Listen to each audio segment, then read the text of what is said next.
जोधा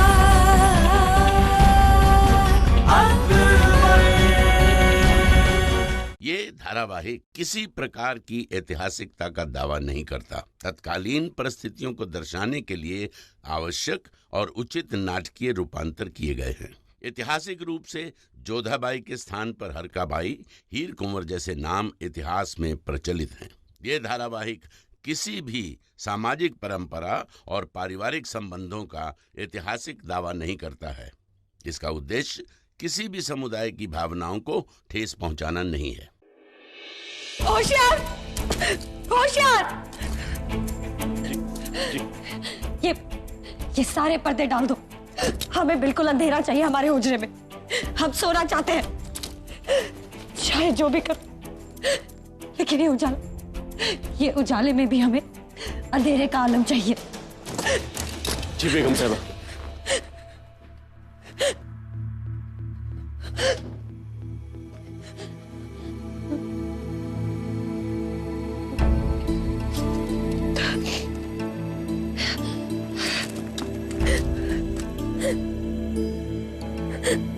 होशियार, तुम्हारे लिए बेगम खास कौन है? आप मलिका। आपसे खास कौन हो सकता है? तो फिर वो जलाल के लिए बेगम खास क्यों बनती जा रही? ऐसा क्या है जोधा बेगम में जो धीरे धीरे जलाल उनकी मुट्ठी में आते जा रहे हैं? जलाल के दिमाग पर जंग लग गया है, जंग। उन्हें लगता है कि जोधा बेगम कभी गलत हो ही नहीं सकती। जोधा बेगम जो करती है वो सही करती है। न जाने कब जलाल को जोधा बेगम की असलियत पता चलेगी। जोधा बेगम हमारे साथ, उनके साथ, हम सबके साथ खेल खेल रही है। खुदा ही जानता है कि उनके जहन में क्या है। जलाल के लिए अपनी जान देने की कोशिश करना, मंसूबे बहुत बड़े हैं उनके। और जोधा बेगम पर यकीन कर लेते हैं जलाल। जानते हैं कि कुछ दिनों पहले तक जोधा बेगम उनसे नफरत करती थी, नफरत। आप बेकार बातों को दिमाग मत लगाइए मलिका। आप आराम कीजिए, वक्त सब ठीक कर देगा। आप जोधा बेगम को अहमियत मत दीजिए। आप जैसी खानदानी मुगलानी से उनका क्या मुकाबला? नहीं होशियार, हमें जोधा बेगम पर नहीं बल्कि जलाल पर गुस्सा आ रहा कि वो जोधा बेगम पर यकीन कैसे कर सकते हैं। अब भी समझाती, तुझे भी चुप बैठ जाएगी तू? समझती क्या है अपने आप को? मेरे मजहर को छीने की मुश्किल। ये क्या आवाज है होशियार? कौन ऐसे चिल्ला रहा है? जानता नहीं है कि यहाँ बेगम खास आराम करने की कोशिश कर रही है। आप आराम कीजिए बेगम साहिबा, हम जाकर डांट कर आते हैं। हाँ जाओ, और कह देना कि अब अगर आवाज आई तो छत से नीचे फेंकवा देंगे हम इन्हें। मिल गया जवाब। ये कैसा लगा? हाय रब्बा, मुझ पर हाथ उठाती है। अरे क्या हो रहा है ये? बंद करो ये झगड़ा नामाकुलो। रुकैया बेगम आराम फरमाना चाहती हैं। अरे रुकैया बेगम के गुस्से से खौफ खाओ नामाकुलो। तुम ऐसे नहीं मानोगी बेवकूफ हो। रुकैया बेगम खुद आकर तुम्हारी खाल उतारेंगी, तब तुम्हारी समझ में आएगी। होशियार, तुम उन्हें वहाँ चुप कराने गए थे ना?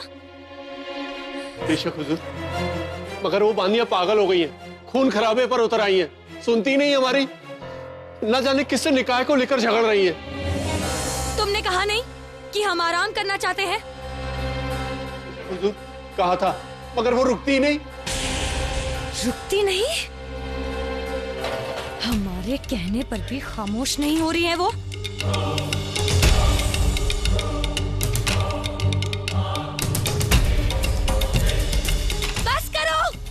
हमने कहा बस करो। ये क्या हो रहा है? ये हमारा हरम है, कुश्ती का अखाड़ा नहीं। गुस्ताखी मुआफ हो हुजूर, गलती मेरी नहीं है। सब फसाद की जड़ तो ये अजीजा है, अजीजा। पता नहीं कहां से बीच में आ गई है। हुजूर, मेरा रिश्ता तो बचपन में ही तय हो गया मजहर के साथ, और अब ये उससे निकाह करना चाहती है। अब मोहब्बत पर कोई जोर नहीं है मलिका। मैं और मजहर एक दूसरे से बहुत मोहब्बत करते हैं। मगर हुजूर, मेरा निकाह तो उससे बचपन में ही तय हो चुका है, तो ये बीच में कैसे आ सकती है हुजूर? उनकी दौलत पर निगाह है हुजूर इसकी। दौलत पर निगाह मेरी नहीं, इसकी है। ये उनकी कमाई पर हक जताना चाहती है। मगर उनका रिश्ता मेरे साथ तय हुआ था हुजूर। पर जब इनका रिश्ता तय हुआ था तब मजहर बहुत छोटा था और उनकी वालिदैन ने ये रिश्ता तय किया था और अब वो मुझसे मोहब्बत करते हैं। हमें ये बताओ, क्या मजहर की मंगनी तुमसे तय हुई थी रुखसाना? मजहर की मंगनी इसके साथ तय हो चुकी है, तुमने बीच में आकर गलती की है। ये उनसे मोहब्बत नहीं करती है, ये सिर्फ उनकी कमाई में हिस्सा चाहती है। हर औरत का अपनी खाविंद की कमाई पर हक होता है हुजूर, इसमें बुरी बात क्या है हुजूर? हुजूर, मेरी मोहब्बत सच्ची है। नहीं, रुखसाना का हक सच्चा है। वो मजहर की बचपन की दोस्त है और इनका रिश्ता तय हो चुका है। तुमने बीच में आकर गुनाह किया है। वो भी मुझसे बहुत मोहब्बत करते हैं। मोहब्बत? मोहब्बत सिर्फ एक छलावा है, दोस्ती सबसे खास है। हम फैसला कर चुके हैं, मजहर खान का निकाह रुखसाना से ही होगा। जोधा बेगम, आप तो कुछ कहिए, आप तो मेरी मोहब्बत को समझिए। आप तो मोहब्बत को समझती हैं ना? कुछ कीजिए जोधा बेगम, मेरी मोहब्बत मुझसे मत छीनने दीजिए। कुछ तो कीजिए जोधा बेगम। किसी के पाँव पड़ने की जरूरत नहीं है, ये हरम हमारा है और हम फैसला ले चुके हैं। गुस्ताखी माफ हुजूर, पर मैं आपका ये फैसला कबूल नहीं करती हूँ।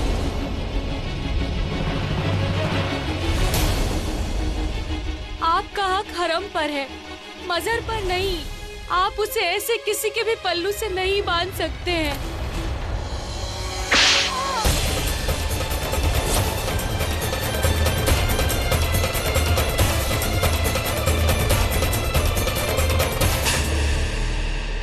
मिल गया जवाब। शुक्र मानो कि हमने तुम्हें सिर्फ तमाचा मारा, खाल उधेड़ के भूसा नहीं बर्बाद दिया। हमें उल्टा जवाब दोगी, हमसे बदजुबानी करोगी? तुम शायद भूल गई हो कि ये हरम हमारा है और यहाँ सिर्फ हमारा फैसला चलता है। क्षमा कीजिएगा रुकिया बेगम, परंतु ये बिल्कुल ठीक कह रही है।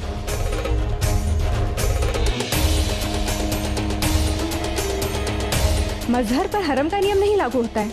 आप मजहर का निर्णय नहीं ले सकती हैं। मजहर किससे विवाह करेगा ये निर्णय मजहर का स्वयं का होगा। बस आप चुप रहे तो बेहतर होगा। ना हमें आपकी दखल की जरूरत है, ना आपकी सलाह की। मानते हैं, परंतु यहाँ पर बात न्याय की है। हमारी मंशा ना तो आपकी बात काटने की है, ना ही आपको नीचा दिखाने की है। परंतु एक बार आप अजीजा की बात तो सुनिए। यदि मजहर और अजीजा आपस में प्रेम करते हैं, विवाह करना चाहते हैं, तो वो ऐसा कर सकते हैं और उन्हें आपस में विवाह ना करने देना न्याय नहीं होगा रुकैया बेगम। यही इंसाफ है। मजहर का निकाह रुखसाना से तय हो चुका है, वो उसकी बचपन की दोस्त है। हाँ, परंतु उस समय मजहर की आयु बहुत कम थी। उस समय उसे अच्छे बुरे की सही गलत की समझ नहीं थी और नए नियम के अनुसार ऐसा विवाह अवैध है।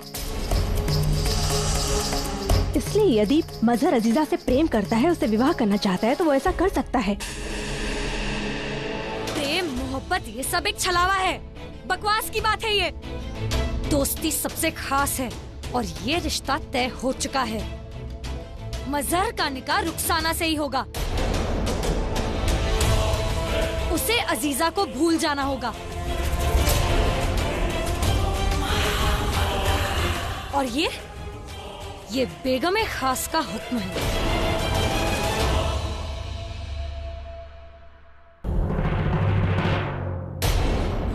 और हाँ जोधा बेगम, ये दोनों बांदियां हमारी है और हरम की तिमारदारी में है, इसलिए इनकी किस्मत का फैसला हम करेंगे।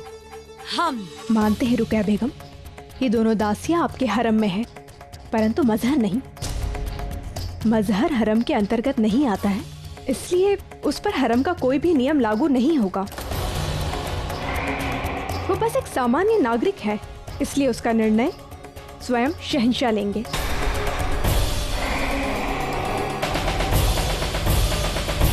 आप हमारे फैसले को ललकार रही हैं जोधा बेगम। नहीं रुकिया बेगम, हम बस इतना चाहते हैं कि ये निर्णय वही ले जिसका अधिकार है। ये हरम हमारा है जोधा बेगम, और हमें यहाँ हर फैसला लेने का पूरा हक है। माफ कीजिएगा बेगम रुकैया, लेकिन ये मामला शहंशाह के हक में आता है और सिर्फ शहंशाह ही ये फैसला करेंगे कि मजहर को किससे निकाह करना चाहिए। महामंगा, आप भी इस जोधा बेगम का साथ दे रही हैं?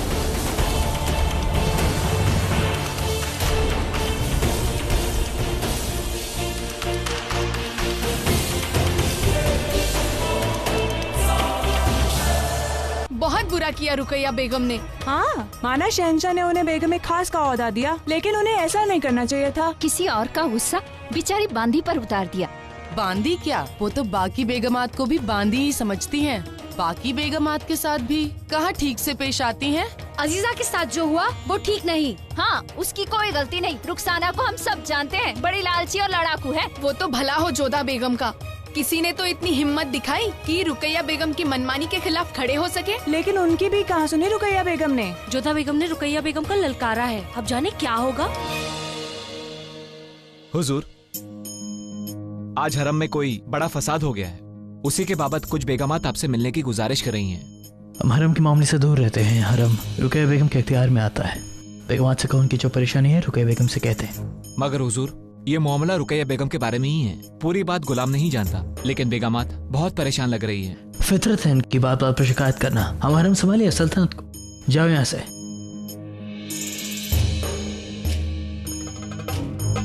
शहंशाह का इकबाल बुलंद हो, जोधा बेगम तशरीफ लाई हैं। भेजो जोधा बेगम को। जी हुजूर। शहंशाह आप कुछ कह रहे थे। हम आपसे बाद में बात करते हैं, ले जाइए इसे।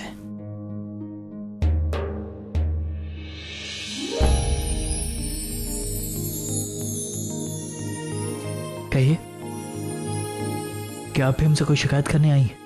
नहीं शहंशाह, हम आपसे विनती करने आए हैं। हम जानते हैं कि आप राज्य के कार्यकार में व्यस्त रहते हैं, पड़ोसी राज्य, सूबे और बहुत सारे कार्यों से घिरे रहते हैं आप सदा।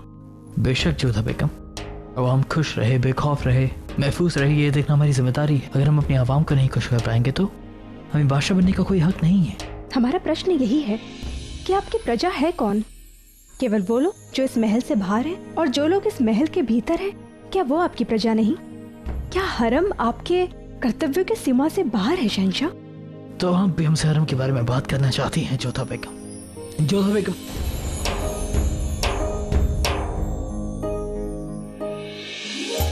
जोधा बेगम, हम हरम के मामले में नहीं पड़ते हैं।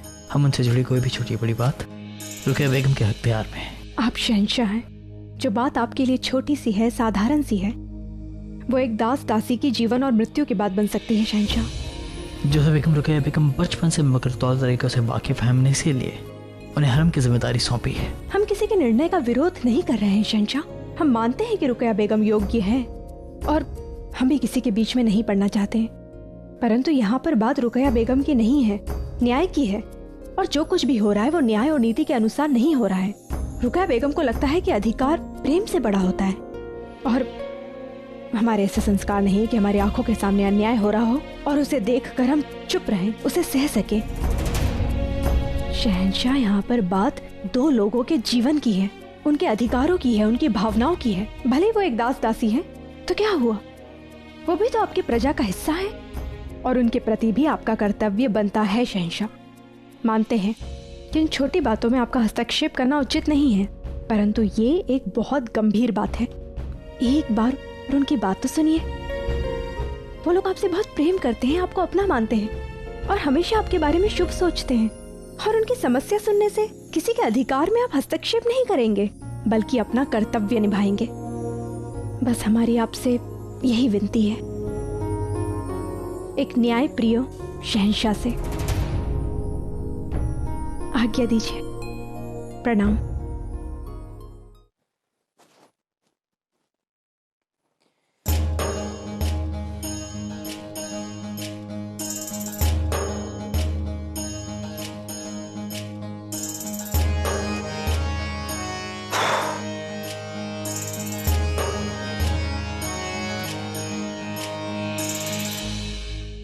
युद्ध में हम विजय प्राप्त कर चुके हैं। अब मेवात पर विधिवत अपना अधिकार करना है, उनके किले पर अपना राजवंशी ध्वज लहराना है। जलालुद्दीन के लिए बहुत बड़ी सीख होगी ये कि हम राजवंशी भी किसी से कम नहीं। किंतु केवल इतना भी काफी नहीं होगा। मुगल शांत बैठने वाले नहीं, प्रतिरोध करेंगे। किसी भी कीमत पर वो मेवात को हमसे छीनना चाहेंगे, हमें उसका भी उत्तर देना होगा। सुजामल सा, युद्ध में जो मुगल सैनिक मारे गए हैं उनका क्या करना है? उसमें जलालुद्दीन के कुछ करीबी रिश्तेदार भी हैं। करना क्या है? जंगल में फेंकवा देते हैं उन्हें। चील, कौवे और सियार खाएंगे उन्हें। नहीं, भले ही वो शत्रु क्यों ना हो, उन्होंने युद्ध में वीर गति को प्राप्त किया है। अपने राजा के लिए वो मौत की बलि चढ़े हैं। उन्हें साथ समान उनके शवों को आगरा भिजवाया जाए। वाह सुजामल सा, एक आप हैं जो राजवंशी नियमों और संस्कारों को जी रहे हैं, और एक आपके काका सा जिन्होंने राजवंशों का मान मर्दन कर दिया। अपनी बेटी जोधा का ब्याह करवा दिया मुगलों के घर में। एक राजवंशी होकर युद्ध से डर गए, वो धिक्कार है। उनका तो रक्त ही दूषित हो चुका है। पिता ने तो कायरता दिखाई, परंतु कुंवरी जोधा को तो साहस दिखाना चाहिए था। क्यों ना आत्महत्या कर ली उसने? मुगल से विवाह करने से पहले मुगलों की शान और बड़ा साम्राज्य देखकर उनकी आंखें चुंधिया गईं। शहंशाह की बेगम बनने के लोभ का संवर्धन तक नहीं कर पाई। हम मानते हैं कि काका साहब डर गए थे, उन्होंने राजवंशियों को कलंकित किया है, किंतु जोधा के विरुद्ध एक शब्द भी नहीं सुनेंगे।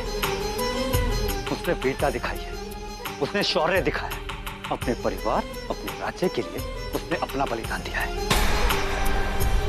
यदि जोधा के विरुद्ध एक शब्द और कहा तो अगला शब्द बोलने के लिए तुम्हारे शरीर में तुम्हारे प्राण बचेंगे।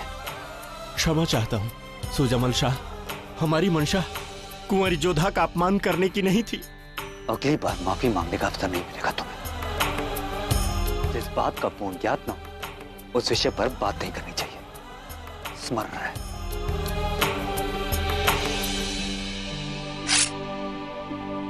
मुगल वीरों के शवों को आगरा भेजा जाए। जी।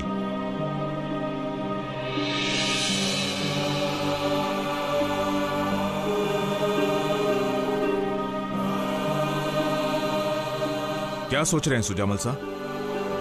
कुछ नहीं,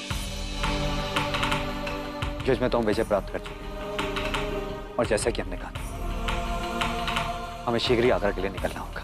परंतु सुजामल साहब, बस अब हमें रोकिएगा मत। अपनी धरती के लिए अपने कर्तव्य निभा रहे हैं। अब एक बहन का भाई होने का कर्तव्य भी निभाना है। क्या हो रहा है? क्या यहाँ इतना अंधेरा क्यों है? कहीं बेगम सोई हुई है। ये सोने का नहीं, जागने का वक्त है। आहिस्ता। उन्होंने कहा है कि जो भी हमारी नींद में करंट डालेगा उसे मौत के घाट उतार देंगे। अच्छा, चलो हम भी देखते हैं कि मौत के घाट कैसे उतारा जाता है।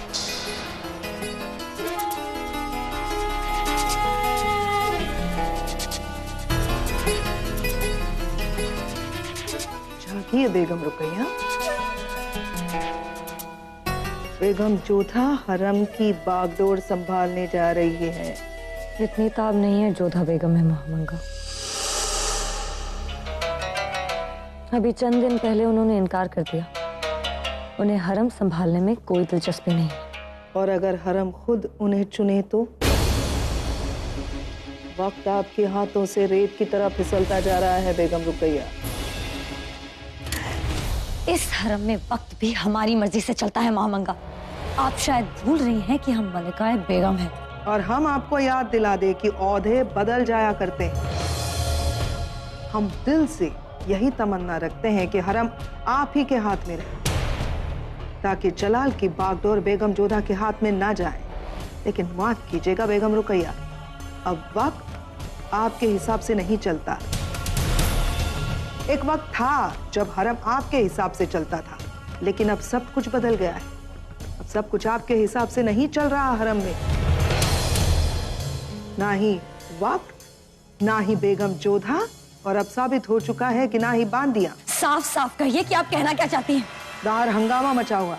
अच्छा, लेकिन हमें तो खामोशी महसूस हो रही है। तूफान के पहले की खामोशी है ये। सारी बेगमात, बांदियां, कनीज इकट्ठा हो गई हैं। आपके खिलाफ मुखालफत में खड़ी हो गई है। आपके खिलाफ बगावत हो रही है बेगम रुकैया। क्या? इतनी हिम्मत कहां से आई उनमें? बेगम जोधा की वजह से। सब मिलके बाहर मसलत कर रहे हैं कि हरम की जिम्मेदारी किसी और के अख्तियार में दे देनी चाहिए। सारी मिलकर शहंशाह के पास जा रही हैं शिकायत करने आपके खिलाफ कि अब आपसे हरम संभला नहीं जा रहा। किसी में इतना दम है ही नहीं महामंगा कि हमारे अलावा इस हरम को संभाल सके। और रही बात जोधा बेगम की, तो हमें कोई फिक्र नहीं है। जाने दीजिए उन्हें जलाल के पास, लेकिन ये हरम हमारा ही रहेगा। और जलाल ने अगर उनकी बात मान ली तो सारी मिलकर आपके खिलाफ शिकायत करने जा रही हैं और उनका साथ दे रही हैं बेगम जोधा। अब आपको फिर से एक बार बताने की जरूरत तो नहीं है कि कैसे बेगम जोधा माहिर है जलाल को बातों में फंसाने के लिए। जाने दीजिए उन्हें जलाल के पास। हम भी देखना चाहते हैं कि जलाल उनसे क्या कहते हैं। देखना महामंगा, जैसे जोधा बेगम गई है ना, वैसे ही उल्टे पांव चलकर वापस आएंगी। गुस्ताखी माफ बेगम साहिबा, मगर ये खबर आपको देना जरूरी है। जल्दी कहो होशियार। शहंशाह ने हरम की सारी औरतों को इकट्ठा होने के लिए कहा है। वे उनसे कुछ कहना चाहते हैं। ठीक है,